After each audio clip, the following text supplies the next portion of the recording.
For real, this old school. My grandma used to be like, when you go to somebody's house, sit your butt down somewhere. Like, be careful with all that. I'm here.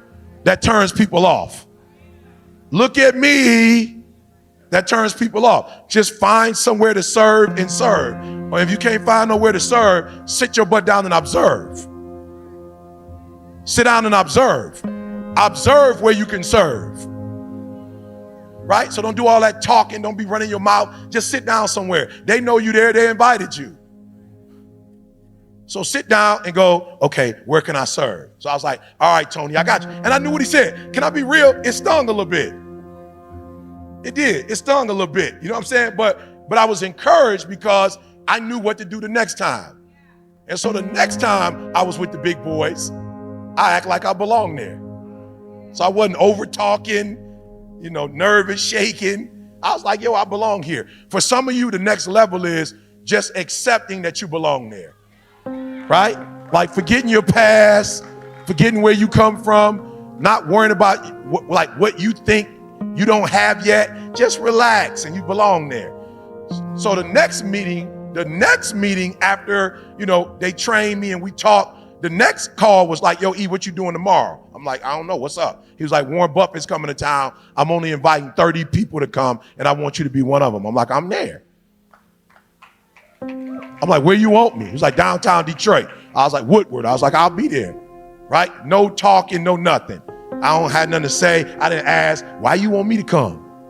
Warren Buffett is the 4th richest man in the world. I didn't ask no questions. I was like, all right, bet, right? So I told y'all, you heard the story before, but I did have a little struggle because I didn't know what to wear. Because I was like, I don't know if this is the time, to like let go of my philosophical beliefs and, start wearing a shirt and a tie, or is that like selling out? Like it was a struggle. I didn't know.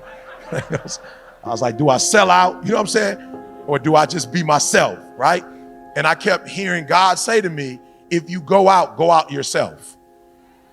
If they say don't ever come around us again, don't let it be because you were a copycat of somebody else.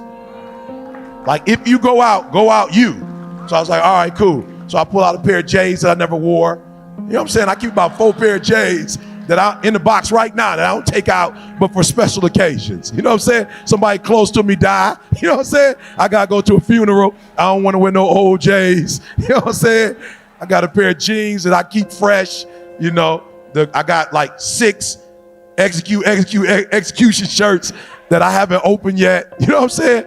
When you want to succeed as bad as you want to breathe, right? So I went, but here's what I did. I got there an hour early. And I took a picture of every name that was on so they had like everybody's bio in a chair. And I took a picture of everybody's bio. I had been watching Scandal. Like I didn't really do TV, but something about Olivia Pope, I was like, yo, I like this. No, for real. And I wasn't on what you think I'm on. I was on like, yo, this chick is a strategist. And if you go from checkers to chess, that's the difference. Checkers, there's no real strategy. Chess, there's a strategy. And when I saw Olivia Pope, I was like, that's what I'm missing. I'm not a strategist. I speak well, I have a gift, but I don't go checkmate. So I was like, I got to become a strategist. And I would watch her and she would put everything on the screen. So I called my people and was like, yo, LaShawn, I need you to do me a favor. Whenever I got like people, I'm like, LaShawn, I need you to look these people up. Who are these people in this room? Because I need to know why they invited me. This one, you got to catch this one. There's a reason why I'm in this room. And I'm not the 4th richest person in the world, but I must be rich at something. I just don't know what it is. But I have to be a billionaire in an area, because if I wasn't a billionaire in the area, they wouldn't have attracted me. So I'm looking like, those malls you go to with the Louis and the Prada and my man sitting there, he was the dude that owned those. And then I would watch the game, the Cleveland Cavaliers game, and he would be sitting next to Dan at every game. I was like, I know who he is. I know who he is. Got it. They all like own property, like billions of dollars worth of property. And I started doing my homework and I was like, ooh, I see what they don't have though. While they have money and they do business, they don't have the human experience. That's what they're missing. So these dudes, like, for real, when they come to business, but they're trying to build Detroit, but you can't build Detroit if the people of Detroit don't feel you. So I was like, I got it. I know why they brought me in. I'm a billionaire when it comes to people. And Dan know every time I sit next to him and he put that on camera and he put it on Instagram, now the people of Detroit gonna go, oh, if he's sitting with Dan, Dan must be good people. Now you're not hearing what I'm saying. So I was like, oh, I am worth $1 billion. I got it. So then once I knew where my value was, it changed the whole relationship. So Dan would hit me up like, I need you to do. I'm like, bro, I can't do free no more. I appreciate you. You taught me a whole lot. Dan actually gave me an office right across from his office. And I could come whenever I wanted, ask whatever questions I wanted to ask. And what Dan helped me to see is that broke people go by, and this is no disrespect, but it's listen to me. There's two Americas. There's the have and the have-nots. The have-nots work. They exchange time for money. The haves come up with ideas and make you go to work for them. They don't work. Ford never worked. He created the T model and then he started selling them and he gave people jobs so they could do it. So I realized you got the haves and the have-nots. I was like, okay, I got it. Dan taught me everything I knew about business. And when I first hooked up with Dan, on the back of his books, his training books, he had 31 companies. Maybe about 5-6 years later in our relationship, he had 51 companies. And I realized the goal is not to make money. The goal is to make businesses. And I was watching somebody play Monopoly right in front of my face. He would come to Detroit and they bought up buildings for like $250. How you buy a high rise for $250? You can't buy a house for $250. You didn't bought a high rise. You didn't bought a building downtown Detroit for $500,000. And then you put young people in there, you call it venture capitalists, and you give them a little building and give them a little electricity, and they blow their company off and you take a percentage of it. I was like, oh, okay, I'm playing the speaking game. It's the wrong game. But I'm first generation entrepreneur. So I'm making 50K, 55 grand to speak for an hour. I'm like, I multiply that time, I do this many gigs, I do that. And then what Dan showed me was, you can't pass that to your children. Your son may not necessarily be able to speak like you. Your daughter may not be able to speak like you. So you can't pass that down. So while I can't, kids, LeBron James. LeBron can't necessarily make his son a Cavalier, but Dan Gilbert can give his son the company. And LeBron gonna have to run back and forth to make his million, but Dan don't have to run back and forth to make his.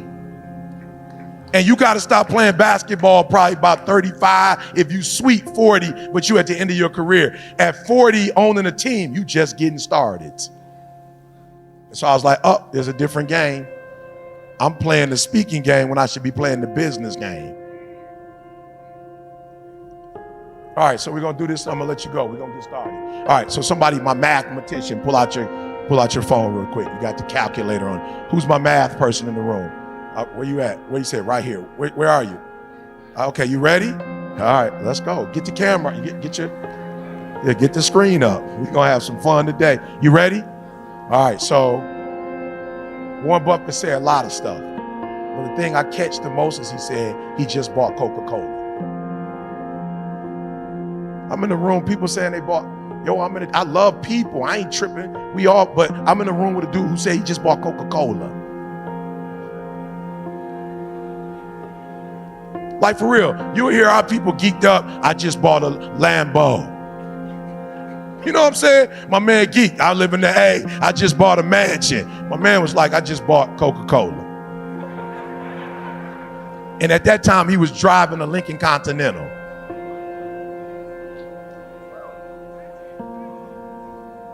And he had on a suit that looked like it was from Sears and Roebuck. I'm just being real, bruh. He have on no Obama suit. My man was the 4th richest man in the world. Bill Gates and him like this. He ain't coming there flashy, but I never seen in my life 30 men who worshiped a man like that before. These are dudes that are used to being worshiped. When Warren walked in the room, it was like, whoa. It was like Dr. J walking into a room with NBA players. Like MJ walking, I was like, whoa. Like I paid attention. I was like, yo, they worshiping my man. And he wasn't even on that. He was like, what's up, everybody? Sat down. They was like, Warren, how are you? I'm like, yo, bro, you worth the bill. Right? So he said he bought Coca-Cola, right? So after he said that, he said he bought Coca-Cola and that they sell 18 million Coke products a day throughout the world. Yeah, pull that up, 18 mil a day. It's a different conversation. I ain't heard one like that since. Now I'm about to help y'all. I'm gonna share what they share with me in that room. I'm gonna share it with you. So he said 18 million, right? Products a day, right? Come on, somebody help me out. A Coca-Cola, the Cold Boy costs about what? No, not no $1.25. I just bought one. It wasn't no $1.25. I'm just being real. I just bought a cold one. It wasn't $1.25. Somebody bought one. How many? $2. It's about $2. Okay. He talking about back in the day. All right. So let's say $2 times $18 million. 36 million times 365. Give me that. How much is that? 13 billion? Okay, watch this. 13 billion. 149 million. Watch this. Give me 10% of that number you told me. What's 10% of that number? 14 what? 13.9, right? 13.9. So now he raised it a penny only. So how much is that? So he said 13.9. You gave me 10%. Give me 1% of what that big number was. 1.3 what? Million? So how much did he make with that penny? He added just a penny. He bought it and just added a penny. How much did he make in a year? 31 what? One more time. 131 million. Now he already made whatever they was making, but he added a penny to it. I'm sure he's added more to that then. That's the conversation I'm listening to, like, ooh. Ooh. So when I walked out the room, I said, there are a group of people that have and there that have nots. I grew up, I got both now, because I used to stand in the line with my grandma when we used to go get the food stamps. Downtown Detroit, like by the Eastern Market. We stand at Focus Hope. We stand in line. There's a long line of have-nots. And we go grab it. They give us a thing of beef, meat, and it had beef. It was white with a cow on that joint. And you bring it to the crib, you open it up like peanut butter. And it's got the oil at the top, shredded. Y'all know what I'm talking about. And then it was the cheese. I wasn't really feeling the beef thing. I'm like, I'm good on that. But the cheese, I'm like, it's gonna make some real good grilled cheese sandwiches. Now you gotta be sweet with it because it don't cut normal. You feel me? It's a special cut to it. You can't just, you know what I'm saying? It ain't like Kraft and nothing like that. But it's like special cut to it. Take a little longer to melt. But if you slice it right, butter that joint out, you good. Then the peanut butter was good, but you gotta be skilled. Because if you take that joint and just slap it on the bread, it will tear your whole bread up. That joint be tore up. So you gotta have skill with it. You feel me? All right? So then my mom, right, worked at Ford, old dude at GM. So I was with the have-nots. I was with the have-nots that had a little. Right? You still couldn't just be going in the refrigerator though. Remember that? You ate 3 times a day, but you couldn't just be going in the fridge and just grabbing stuff out. Remember that? How many of y'all grew up, you just couldn't go in the refrigerator like that? You feel me? Y'all wasn't poor, but you just couldn't be making sandwiches randomly. You feel me? Ain't no random sandwich. Like, all the sandwiches are counted for. You feel me? The eggs, you know what I'm saying? It's like you get 3 eggs, you get 3 eggs. You feel me? Mom would buy us the little, Charlie Brown little desserts, but you just couldn't be smashing these for school lunch. Right? Then my grandma was on that when we go to her house. You can't eat this food unless you go to church food. Right? So I was with the poor, like didn't have nothing, people who didn't have a lot, but they lived from check to check. And now I'm running with dudes who own and the Cleveland Cavaliers. My wife, I'm like, sweetheart, she want to go to the game. She like, where we sitting? I'm like, I don't know, but he owned the team. You feel me? It's got to be a decent seat. At least we'll be able to see the game from where we are. We get there, we behind LeBron James. So every commercial, I told you, you talking about getting fed, 5149. Those are the kind of relationships you want to be in, that even where you sit, people hit me up. I saw you on the commercial. I'm like, you saw me where? I see you at the commercial. They show Bron. You know they showing Bron the whole game. So now companies calling me like, how much you charge? I was like, you saw I was at the game behind Bron? I don't know if you saw that or not. Oh yeah, no, I was charging 20 grand last year. Oh no, I wasn't. I was sitting behind Bron. I worked with the Cavaliers. And watch this, my boys was like, did you talk to the team at half? I was like, nope. It was like, you ain't talked to Bron at half? Nope, because I was sitting with the owner in the owner's spot. No, all these players gonna be gone at some point. He's still gonna be.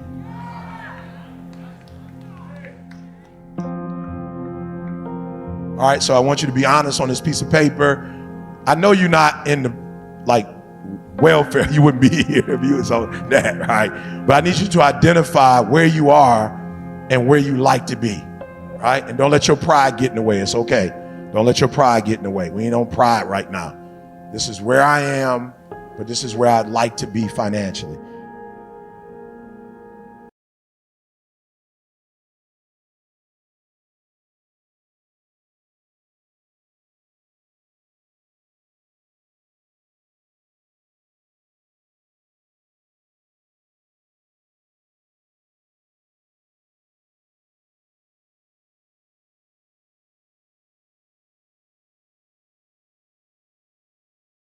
Hello everyone. Today our topic is Earth Billion. A successful stage interpressure stunt by the window, staring out this skyline. His bow froze dips in through. What is a billion worthy? Is just a number, a make of success. It something more exclusive, a measure of impact of change. A billion can be built empires, found dreams, change lives, but it's not just about the money. It's about the journey, the risks taken, the people inspired. For me, it's about them, the ones who believe, who supported, who inspired. A billions of what they are just sacrifices there. It is the late nights, the breakthroughs, and the future overcome. That's the real worth a billion. Every experience, every lesson learned. A billion isn't just as a bank account. It is the heart and soul what we create. We leave the behind and the talk about the window. The expressions of resolve into quiet destinations. Yeah. So I believe that it's a worth everything we pound into it. Everything is just it allow to give to back. He gazes out once more the city to weekend below. A test a testament